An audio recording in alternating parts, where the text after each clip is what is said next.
जी बेटा, आवाज आ रही है आपको? अब बीच में कॉल आ गई थी, इसलिए डिस्कनेक्ट हो गया था हमारा काम। सर अब आ रही है आवाज सर? जी जी बिल्कुल ठीक है। सर कट रही है आपकी आवाज अभी। अब कट रही है? जी सर, कट कट के आ रही है। अपना माइक सेट कर लो। मेरे पास और सेल है ना, वो वहां पे जो है ना क्लियर आवाज आ रही है। अगर मसला होता मैं तो वहां पर जो है ना कट कट के आती फिर।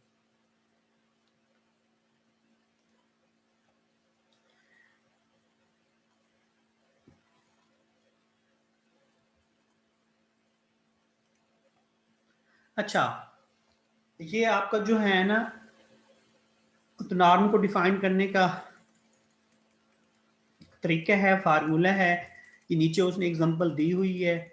इस एग्जांपल के जरिए आपने करना है कि ये थी norm of vector. Norm of vector आपसे कोई पूछ ले कि ये वेक्टर होता है या स्केलर होता है, आपने कहना है कि ये स्केलर है, क्योंकि इसमें आई जे के कोई कामाल वगैरह आए हुए हैं जवाब में।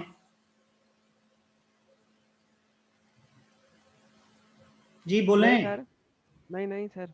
हाँ, इसलिए स्केलर है। प्रॉपर्टीज नॉर्म ऑफ वेक्टर, इसकी प्रॉपर्टीज के हैं ये देख लीजिएगा।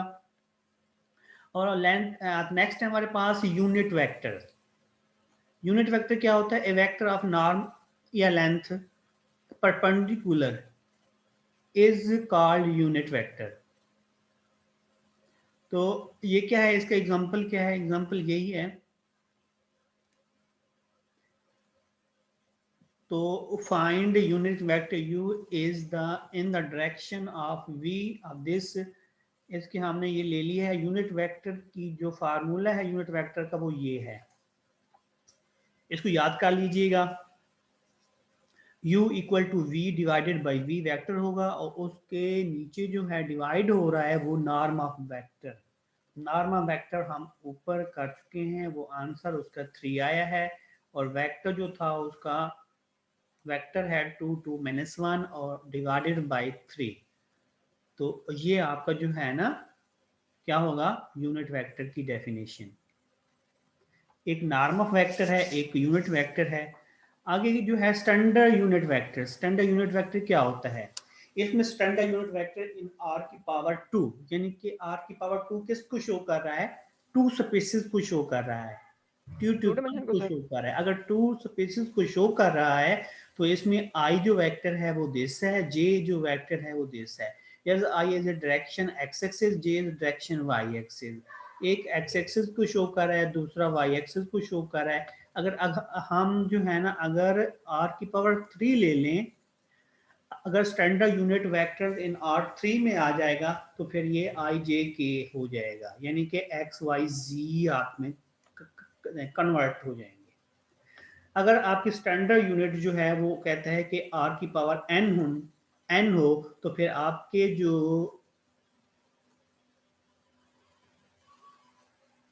ये जो हमारे पास इसकी जो है ना आई जे के E1 E2 वेक्टर जो हैं वो आपके n होंगे। इसको कहते हैं कि स्टैंडर्ड फॉर्म। स्टैंडर्ड फॉर्म कैसे लिखते हैं? स्टैंडर्ड फॉर्म ऐसे लिखेंगे हम। तो नेक्स्ट है linear combination of standard unit vectors. अब लीनियर कॉम्बिनेशन क्या है? स्टैंडर्ड यूनिट वेक्टर ये है आपका v1 v2 can be written in the linear combination I equal to this, j equal to this। अब I हमारे पास ये है और j इक्वल टू दिस है। अब देखें कि स्टैंडर्ड यूनिट जो है वो क्या ज़हर कर रहा है, कुछ इसमें नजर आया है। अगर हमारे पास टू वेक्टर हैं, अगर स्पेस हमारे पास टू है तो आई हमारे पास 1 0 0 1 हो जाएगा। अगर आर की पावर 3 है तो 1 0 0 0 1 0 और 0 0 1। ये देखें, अगर आर की पावर हमारे पास 4 आ जाए, स्पेस 4 आ जाए, तो फिर क्या होगा? 1 0 0 0 1 0 0 और 0 0 1 0 और 0 0 0 1, ये आ जाएंगे। अगर आर की पावर हमारे पास n आ जाए, तो जैसे इसमें बताया हुआ है आर की पावर n, तो हमारे पास 1 0 0 0 0 n 0 अप टू सो 1 0, और जो है ना अगर e की पावर n आ जाए तो फिर 0 0 0 लास्ट में आपका n आ जाएगा, 1 आ जाएगा। ये थी स्टैंडर्ड फॉर्म। तो हम linear combination of standard form कैसे सॉल्व करेंगे, ये भी आपके पास क्वेश्चन आ सकता है। तो एक वेक्टर आपके पास होगा v equal to v1 v2 can be written as a linear combination I equal to, अब इसमें कितने यूनिट यूज अपना वेक्टर यूज हो रहे हैं? 2। अब हमारे पास जो यूनिट होंगे वो कितने हमने लेने हैं? 2 लेने हैं। 2 क्यों ले रहे हैं? क्योंकि वो लीनियर कॉम्बिनेशन वेक्टर 2 तो लीनियर कॉम्बिनेशन की बात कर रहा है, इसलिए हम 2 ले रहे हैं।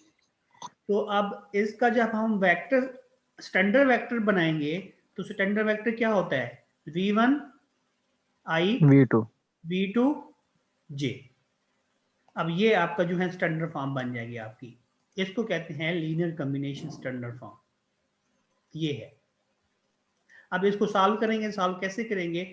फर्स्ट फर्स्ट के साथ ऐड हो जाएगा, सेकंड सेकंड के साथ ऐड होगा। अब फर्स्ट फर्स्ट के साथ ऐड होगा तो v1 और 0, अब 0 v1, अब v1 v2 हमारे पास आ गए, वही स्टैंडर्ड फॉर्म बन गई दोबारा, ये वाली बन गई है। तो hence we can write of this, इसको हम यूं लिख सकते हैं कि v इक्वल टू v1j प्लस i और v2j। तो दूसरी एग्जांपल ये है कि है आपके पास अगर ये चीजें हैं, ये 2 वेक्टर हैं, एक ये है और एक ये है, ये हमारे पास जो है 3 का होगा, ये आपका जो है ना 4x4 का है, क्योंकि इसमें 4 स्पेसेस यूज हो रही हैं। ठीक है।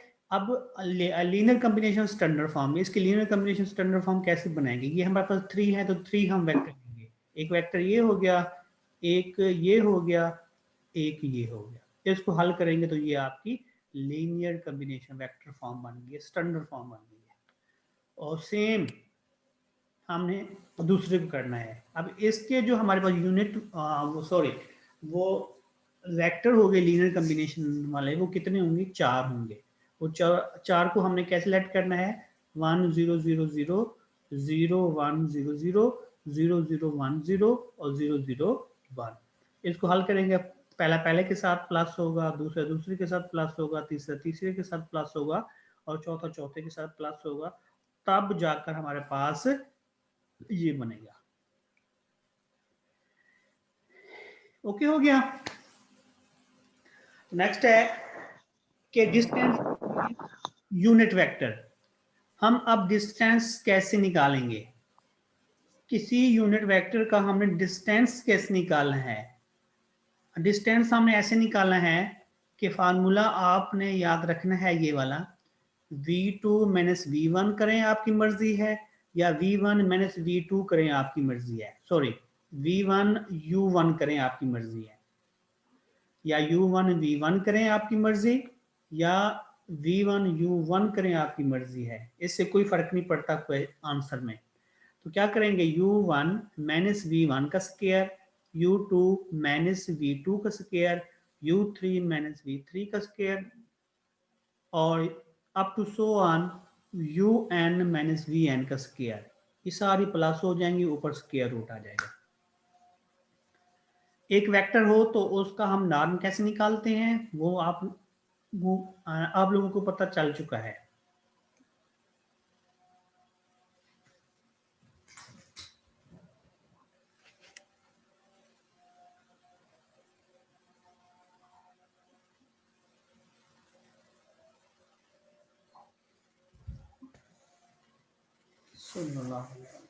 अजान हो रही है, देखो।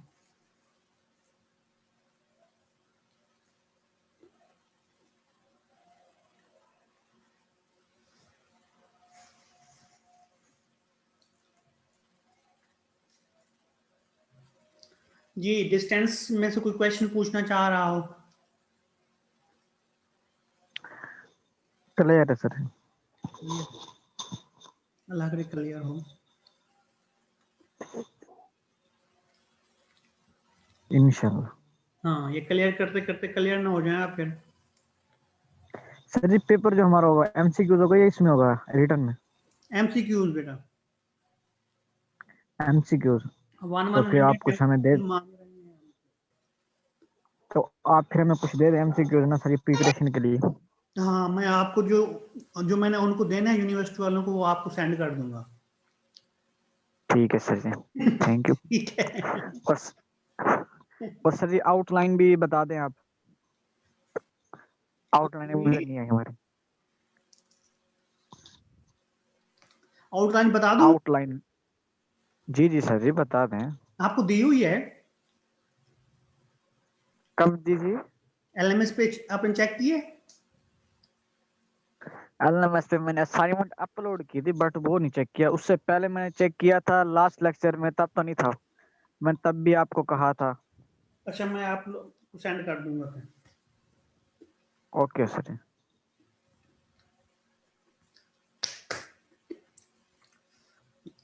तैयारी करें। अब सर जी इसका हमें, आपकी दुआ से तैयारी ही हाँ, तैयारी है। इसका हमें डिस्टेंस निकालना है। वो कैसे निकालेंगे? 0 माइनस 1 का स्क्वायर, 7 माइनस 3 का स्क्वायर, 2 माइनस माइनस प्लस हो जाएगा 2 प्लस 2 का स्क्वायर, और 2 माइनस 7 का स्क्वायर। तो आपके पास ये डिस्टेंस आ जाएगा बिटवीन टू वेक्टर्स। इसको हल कर रहा है सिंपल वे से, आपका आंसर आ जाएगा 58। तो find the norm of following vectors के नॉर्म निकालने हैं। Write each of the vectors question 1 as a linear combination standard form. अब देखिए क्वेश्चन 1 जो है उसको क्वेश्चन 2 भी करना है आपने, उसी सारे पार्टों को। अब इसका लीनियर कॉम्बिनेशन क्या बनेगा? इसका जो है ना, इसके पास आपके पास दो आ जाएंगे, 1001। इसमें आपके पास 4 आ जाएंगे। ऐसे यस सर। कैसे आएंगे 4? क्या क्या आएंगे? 10000, 010000, आगे है 0001। -1। हाँ, तो यहाँ 5 है तो हम 5 लेंगे, यहाँ 3 है तो हम 3 लेंगे। उसको फिर प्लस करना है। Find the unit vector in the direction. Sir excuse me sir, जी जी। सर 5 वाला कैसे लेंगे सर? उसका वो बता दें, 00 टाइप वाला। 10, 1 के आगे 4 0, फिर 01 लगा के फिर 3 0, फिर आ गया 00100। ठीक मीन है के, सर, समझ आ गई है। हाँ, मीन के जिस जिस नंबर का वेक्टर होगा उस नंबर पे वैल्यू आएगी और बाकी सब पे 0 आएगा। 0 आएगा। अब देखें, हाँ बिल्कुल ऐसे ही स्टैंडर्ड फॉर्म बनानी है। आगे क्वेश्चन नंबर 4 है। क्वेश्चन नंबर 3 भी unit vector in direction of each vector of this. ये सारी की सारी जितने भी क्वेश्चन है वो सारी उसकी एग्जांपल पीछे दी हुई हैं। एग्जांपल को फॉलो करना है आपने। Find the distance between U and V. तो ये आपका जो है ना, ये आपने इसके डिस्टेंस निकालने हैं, इसको अपलोड करना है आपने। ये चारों क्वेश्चन को आपने एक ही असाइनमेंट में अपलोड कीजिएगा भाई। अच्छा, 125 हो रहे हैं, 130 पे तो नमाज पढ़ के जो है ना 140 से हम स्टार्ट करेंगे, तो इसी लिंक के साथ। सर जी मेरे पास यहाँ नमाज होती है 2 बजे, तो आप फिर तो आप जल्दी पढ़ लो। हाँ, 2 बजे हमारा अजान कंप्लीट नहीं हो हुई सर जी, जल्दी कैसे पढ़ूं? जाएगा। 2 बजे तक हमारा कंप्लीट हो जाएगा। अच्छा फिर ठीक है। तो बाकी 10-15 मिनट का लेक्चर है, और उसको देख लें।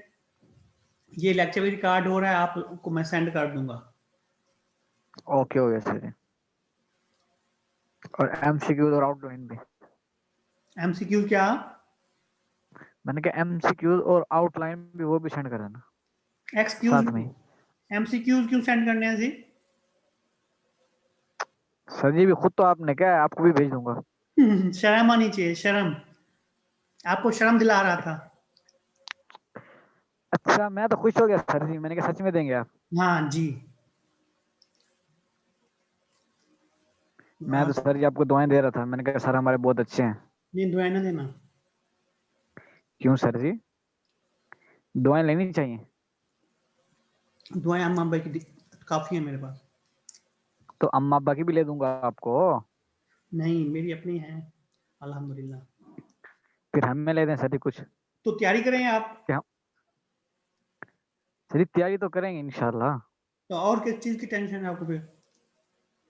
अच्छा आउटलाइन भेजना फिर आप। हाँ आउटलाइन मैं आपको सेंड कर देता हूँ। ओके हो गया सर जी।